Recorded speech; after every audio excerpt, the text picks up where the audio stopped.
இன்று ஜனவரி 14 1980 திருமதி இந்திரா காந்தி மீண்டும் பிரதமராக இன்று பதவியேற்றார். 1943 முதல் முறையாக விமானத்தில் பறந்த அமெரிக்க பிரதமர் என்ற பெருமையை பெற்றார் பிராங்க்லின் ரூஸ்வெல்ட். அவர் அதிபர் பதவி காலத்தில் மியாமி புளோரிடாவில் இருந்து பிரெஞ்சு மொரோக்கோவிற்கு, அங்கு பிரிட்டிஷ் பிரதமர் வின்ஸ்டன் சர்ச்சிலை சந்தித்து இரண்டாம் உலக போரை பற்றி விவாதித்தார்.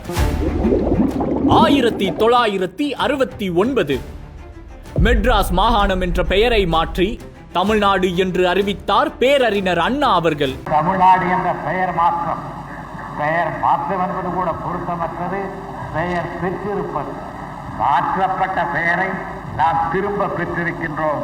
இந்த அரசு வந்த பிறகுதான் அது நடைபெற வேண்டும் என்று. 1878 அலெக்சாண்டர் கிரஹாம் பெல் தான் கண்டுபிடித்த தொலைபேசியின் செயல்பாடுகள் குறித்து பிரிட்டன் அரசி விக்டோரியாவிற்கு செயல்முறை விளக்கம் அளித்தார். இன்று